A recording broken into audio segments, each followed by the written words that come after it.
¿Qué es el Tren de Aragua? ¿Una organización terrorista, crimen organizado o simple delincuencia? Bienvenidos y bienvenidas al canal Historia Pública. Hoy abordaremos la historia de una organización criminal que afecta gravemente la seguridad de varios países en el continente.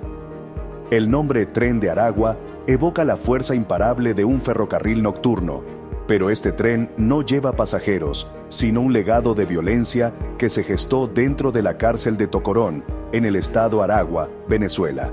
Con el paso de los años, su influencia se ha multiplicado, cruzando fronteras y generando una compleja telaraña criminal en varios países de América Latina. La historia de esta organización, surgida de un penal sobrepoblado y con escaso control estatal, ha despertado temores e investigaciones cada vez más profundas. Según informes del Ministerio Público venezolano y de portales especializados como Inside Crime, la banda nació bajo el liderazgo de individuos que controlaban parte de la economía interna de la prisión. Entre ellos destacaba un hombre apodado Niño Guerrero. Desde Tocorón, la organización empezó a cobrar vacunas a otros reclusos y a extender sus redes a comunidades cercanas, prometiendo protección a cambio de sumas de dinero. Con el tiempo, la influencia del grupo se hizo más notoria. Distintos medios locales reportaron secuestros y extorsiones en varias zonas del estado Aragua, evidenciando que la mano de la banda había salido del presidio para apoderarse de calles y comercios. La prensa regional comenzó a recibir testimonios de comerciantes que preferían cerrar sus negocios antes que enfrentar amenazas constantes. Esta fase inicial de expansión asentó el temor y consolidó la reputación del grupo al tiempo que las autoridades parecían incapaces de contenerlo. La debilidad del sistema penitenciario venezolano, combinada con la corrupción y la falta de oportunidades en el entorno, facilitó que el tren siguiera avanzando. Distintos reportes del Observatorio Venezolano de Prisiones describieron la sobrepoblación y la precariedad de las instalaciones carcelarias, un caldo de cultivo perfecto para el surgimiento de organizaciones que ejercen el control interno. Allí, el Tren de Aragua impuso normas propias, reclutó adeptos y extendió sus tentáculos hacia el exterior, creando una especie de fortaleza criminal con base en el penal. Al consolidarse en Aragua, la banda miró más allá de las fronteras locales. Según investigaciones difundidas por medios de comunicación, el grupo comenzó a operar en otras regiones de Venezuela, incursionando en actividades como el narcotráfico, la trata de personas y la explotación de la minería ilegal. Esa diversificación de delitos favoreció un crecimiento veloz, impulsado por la escasa presencia institucional en zonas alejadas. Los informes policiales apuntan a que el Tren de Aragua estableció alianzas con otros grupos delictivos, compartiendo rutas y contactos para traficar armas y sustancias ilícitas. La sorpresa mayor surgió cuando autoridades de Colombia, Brasil, Perú y Chile empezaron a rastrear la presencia de células vinculadas al Tren de Aragua en sus territorios. Declaraciones oficiales y reportes de la prensa regional dieron cuenta de operativos conjuntos, detenciones y la identificación de redes de extorsión y contrabando de migrantes. En lugares fronterizos, la organización habría hallado oportunidades para continuar sus prácticas criminales, aprovechando la ausencia de un control efectivo y el flujo constante de personas que huyen de la crisis venezolana. En este punto, la fama del Tren de Aragua se volvió un factor de riesgo continental. Algunas investigaciones periodísticas y declaraciones de analistas de seguridad han sugerido que Estados Unidos observa con especial cuidado a la organización, debido a la magnitud de sus actividades ilícitas. El recientemente asumido presidente de Estados Unidos los acaba de declarar como organización terrorista. Esa discusión se fundamenta en la brutalidad de los métodos empleados, el alcance transnacional de sus operaciones y la amenaza que pueden representar para la estabilidad de la región.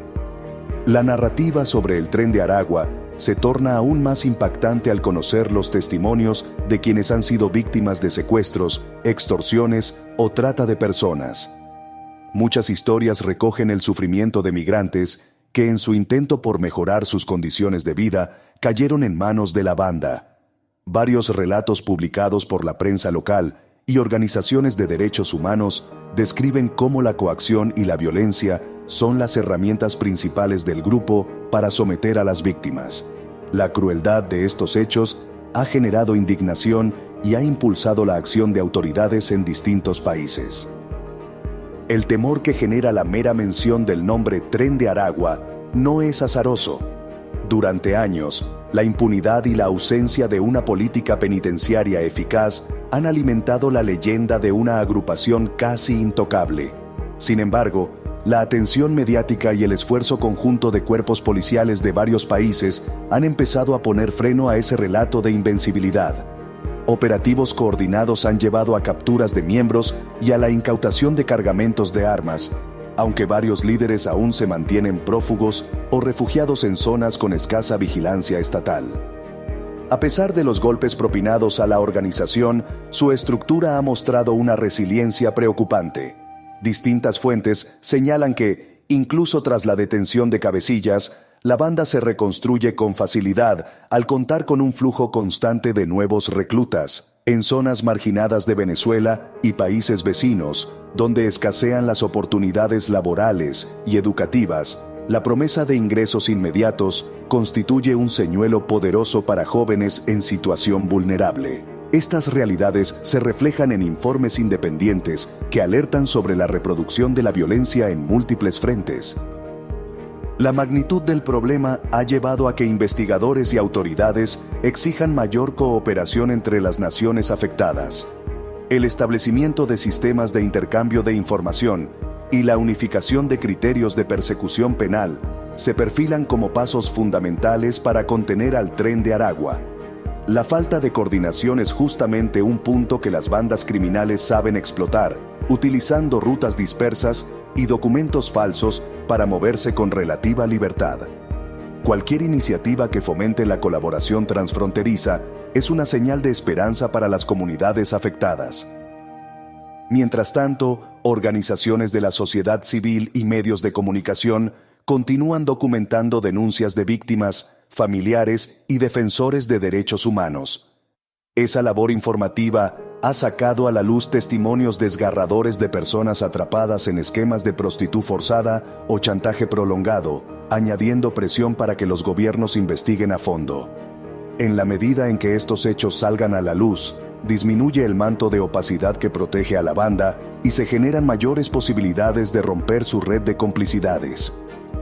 La determinación de muchos ciudadanos para denunciar o escapar de las garras del Tren de Aragua revela la resiliencia de quienes se niegan a aceptar la imposición del miedo. Cientos de historias anónimas, recogidas de manera discreta por periodistas y activistas, evidencian que la resistencia silenciosa late en las comunidades. Aunque el riesgo de represalia sea elevado, ese valor individual y colectivo es esencial para debilitar la influencia de la organización. El debate sobre la posible calificación de asociación terrorista ha reavivado el interés en la banda, más allá de las fronteras venezolanas. No solo se discute la crudeza de sus actos, sino también la forma en que se financian y expanden. Existen sospechas de que parte de sus recursos proviene de la minería ilegal en el sur de Venezuela, práctica que implica la devastación ambiental y la explotación de poblaciones indígenas. Asimismo, se han encontrado lazos con redes de narcotráfico que utilizan corredores clandestinos para mover cargamentos de droga hacia Centroamérica y Norteamérica.